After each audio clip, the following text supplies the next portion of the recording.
What is up, everybody? Welcome back to the channel. Got a new setup.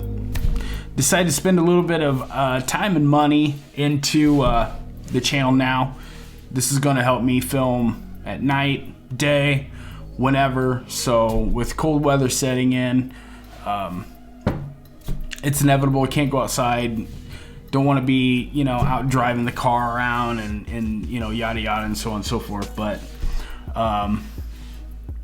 like I said, with the big bad Rona upon us, it's incredible because I went to actually I wanted to buy a nice desk, have a nice setup and everything, but I couldn't even find a chair. Everything was on back order until March of 2021. So Amazon to the rescue, but nonetheless, the setup will do. I like it. It's good. It's not complete. The old house color. It's coming down. I have other things on order, but it's good enough for now. Nonetheless, getting to the point of today's video, as you can tell with the title. A few months ago, I did a video on the 2020 Camaro LT1 and why I thought it was such an amazing buy. And I've had, it wasn't my best video, it wasn't my polished video, but nonetheless, got some attention and I've had some comments on that video. And I did make one mistake, and I'm going to correct this in this video. Kind of what inspired today's video, that, and I had a subscriber comment, just something that really made a point, struck a nerve. So I kind of want to touch on that today. So let's get into, I'm gonna put you on the Mac.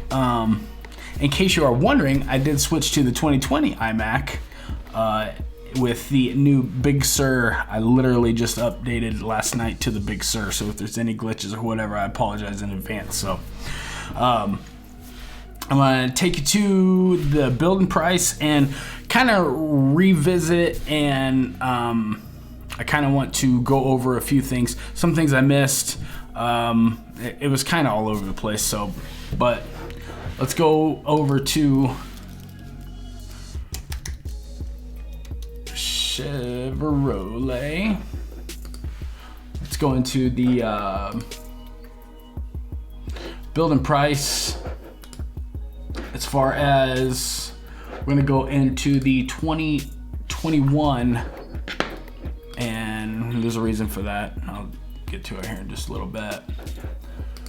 So let's go with the coupe, and we're gonna go down to the LT1. And I'm gonna do, you know what? So let's just do this. What's the, for the 10-speed automatic, the price difference is going to be $1,595, so $1,600. But here's where I made my first mistake on the first video was, the gas guzzler tax applies to both now, but it's not what you think. So if you're wanting the 10-speed, I know that the gas mileage is it's pretty much the same with the 6-speed or the 10-speed, but I'll be honest with you. After I saw a video of a guy laying down a 4-second flat, using the inside the Camaro, the performance data record, not performance data recorder, but the 0 to 60 timer inside the software of the Camaro. So it is the same as mine, and I watched that guy rip a 4.0 on with just simply having the 10-speed. If the gas guzzler tax does not affect it, which it does not on the LT1 at all, there is no gas guzzler tax, period. As far as any of the NA Camaros, there is no gas guzzler tax. So if you want the 10-speed, $1,600, that's going to be your only difference there. And it's going to be interpretive whether it's worth it or not to you. So Man, that is a good looking car, I swear. The RS is so, this car is so, and here's the part that kind of furthers my point even more, is with today and cars just getting more and more and more expensive. I think with Chevrolet kind of trying to reverse the pattern and bring the price down, especially with the C8, you're going to see that pay dividends in the future. So, but nonetheless, with, you know, even the SS, it's, you're still talking, you know, $5-6 grand cheaper. And I think, you know, is it a huge bump? Kinda. I mean, that's a pretty good chunk of money. $5,000 or $6,000. I don't care who you are. That's a lot of money. And to take that off of a brand new car, but still get the same drivetrain. So I mean, you're still gonna get the Tremec TR6060. You're still gonna get the 10-speed A10. You know, the A10 10-speed. It's an amazing car. It's an amazing bargain, and that's what you're paying for, is the drivetrain, the chassis and the drivetrain. That's what you're paying for, and I 100% commend GM for you know, bringing the price down. But that's a good point, and that's a good part that I'm gonna give a shout out to. Boop. And it is JK Holly 111, and it's kind of a lengthy one, but it's okay. He says, I bought a 2021 LT1 for our Gumball rally car. It is speed limited to 149. I didn't know that. About 140, 135, 140. That's about the fastest I've ever gotten my car up to.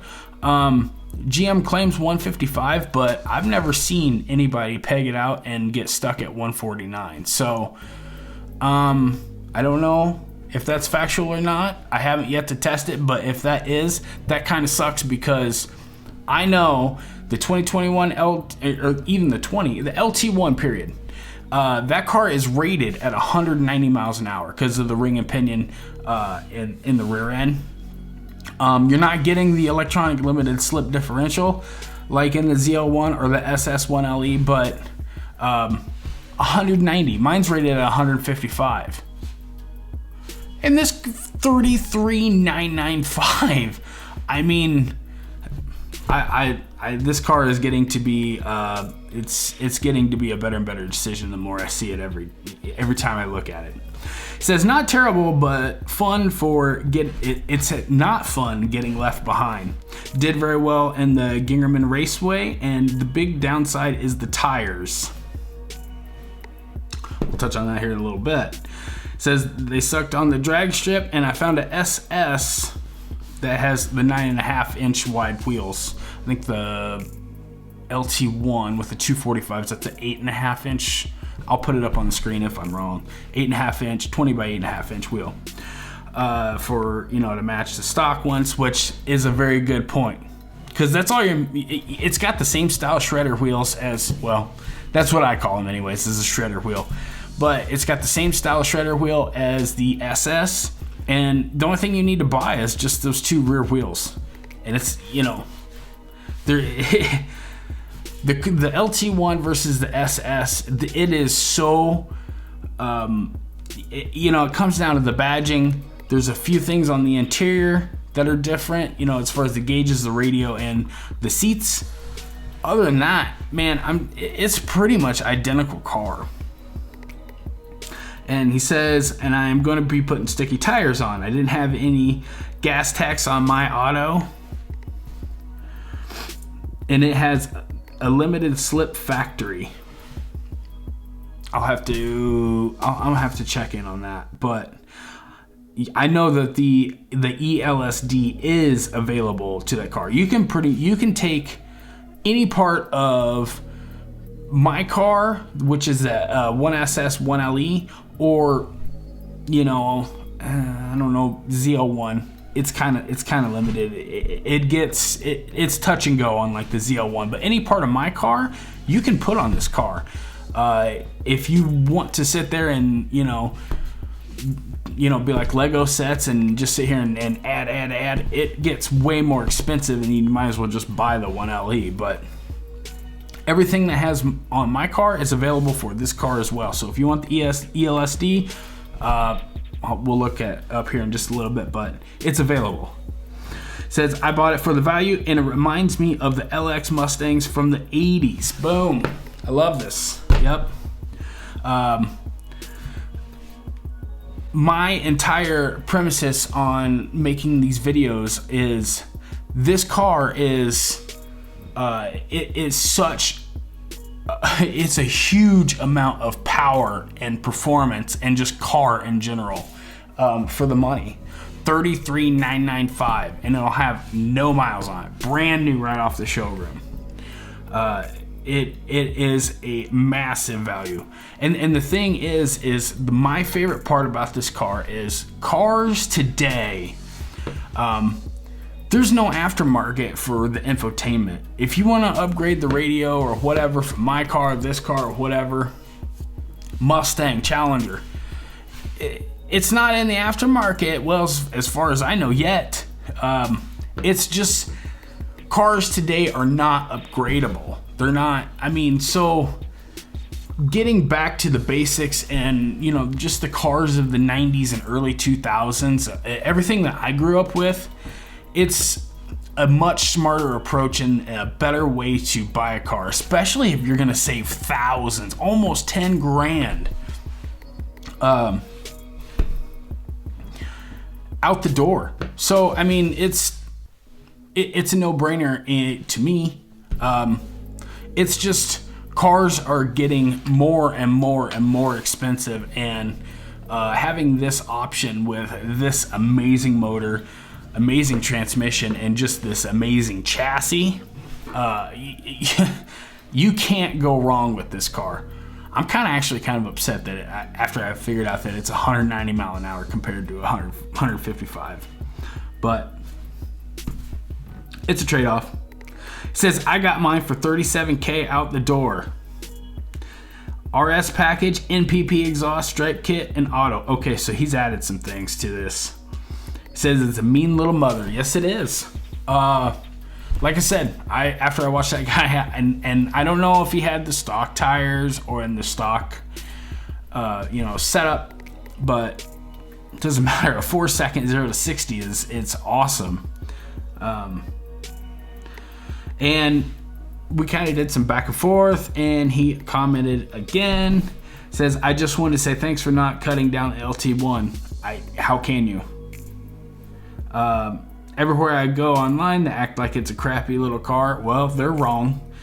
And even though it's 98% of an SS, just what I just said, a couple things on the interior and the wheels, that's pretty much it.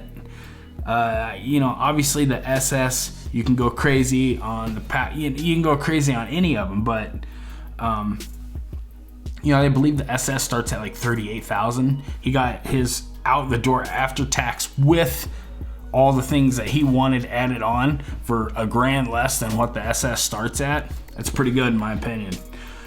And he says, and from what I've read, the LT1 factory limited is factory limited because of the crappy tires.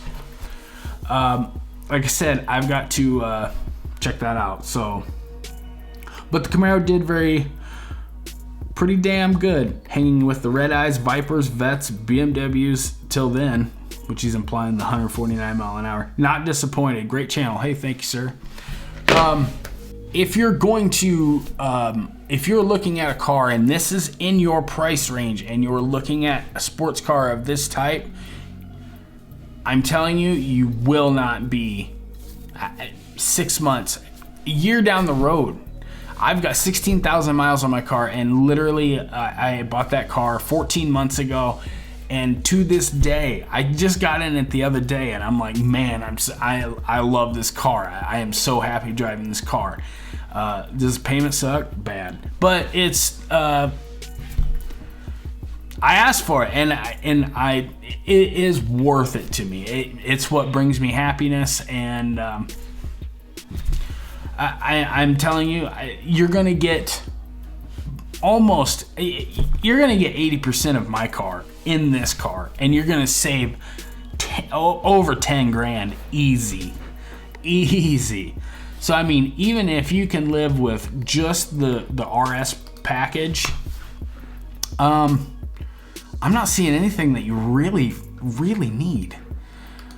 I would probably go with some all-weather mats. I mean, there you go. So let's go with payment. So if you're gonna go, you know, $2,500 down, right? No trade-in, or you know, break even on your trade-in, and let's just go 5%, right? There you go, $505 a month. That's a steep payment, but you're getting a brand new, I mean, you have to look at what you're getting, and this is an unbelievable amount of car for the money. Let's go back, the gas, I'm gonna touch base before I wrap everything up here real quick, but as far as touching base on the gas guzzler tax, I'm going to, I'm gonna start over here. So let's go coupe, and then I'm gonna go all the way down to ZL1.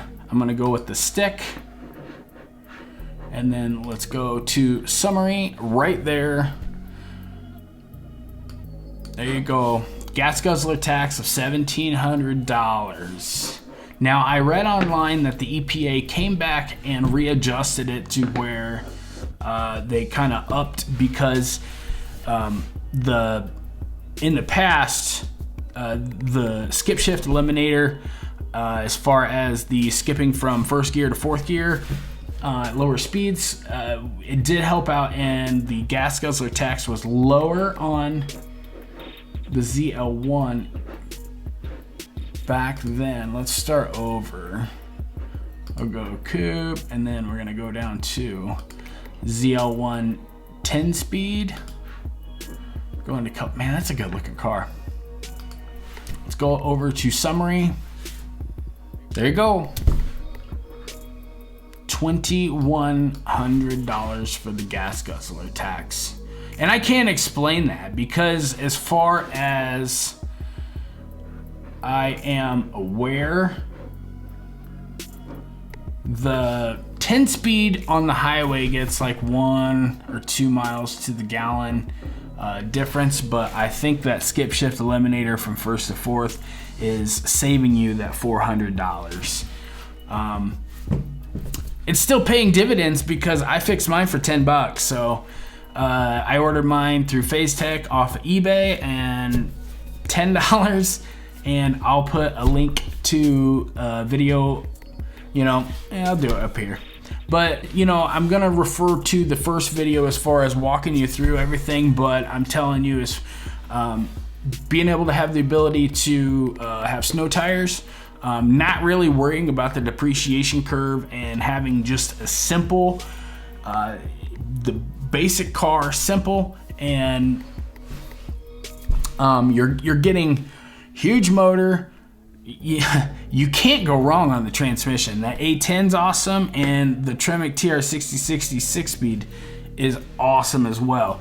You know, you're gonna have the no lift shift. You'll have active rev match. You'll have all kinds of goodies. Either way you go. So like I said, the only thing, and you know that J.K. Hawley, he is right as far as it being 98% of an SS. I'd say that's accurate. If you want wider tires, just buy the SS rear tires. They're gonna match the front. You're good to go. You know, obviously, I don't know about the wheel tubs, or as far as the body being exactly the same thing as ZL1 and my SS1LE, but you might be able to even stuff like some ZL1 wheels on there. You get the same footprint as my car has. You know, 305s in the back and 285s in the front. So as far as the 2021, that's kind of the only reason I put 2021 in the title, was because they did introduce, I'll go back. They did introduce the, what is it, Wild Cherry, I think it is, for the, let's go 6-speed. It's the only way. And there it is. Wild Cherry Tint Coat. and this is going to be coming in as the Garnet Red's going out. And as far as what I've seen online, you know, with the Rona and the strike going on and everything, and the used car market going crazy, you know, as wild as it has, 2020 just being a, you know, just a crazy year in general. My dealerships all around that I've went and checked out and looked, I have not seen this Wild Cherry in person, but from everything that I've seen online, it is a lighter shade. It's kind of like moving more of, like, if I had to reference anything, it would be like moving from like a brandy wine candy paint to more of a candy apple maybe. It's so interpretive because it depends on how many coach upon, blah blah, you know what I mean. But it is a lighter shade of red, and it's a little bit more vibrant. Reminds me of Ford's like E9 back in the day, that laser red tint coat, I think it was. I'll put the name up here, but the Wild Cherry is pretty cool. The Garnet Red was amazing. It was a little dark. It really looked great. The Garnet Red looked amazing on like big flat panels, which you could, you know, maybe a little bit of curves, you could get some sunlight and you could get the color to push around a little bit. But as far as having like a real small tight car with, you know, style lines and the body angles of which this car does, I think I'm gonna click on it here. With that being more of a lighter, it's gonna give you more of that iridescence, that more of that glow. So I think it's being, you know, as small and tight and angular of a car as it is, I think this was a great move, and I think this is gonna look amazing in person. So, you know, the premium colors, $500 price increase, you can't go wrong. But like I said, the more and more I see this car, the more and more, I don't know. I don't know if SS is really worth it anymore. I don't know. $34,000, it's 100% worth it to me, but let me know what you guys think. Don't forget to give it a big like, thumbs up, come on. And don't forget to subscribe. So other than that, I hope you guys are having an awesome day. Let me know what you think of the setup, and we will catch you guys in the next one. Thank you. Goodbye.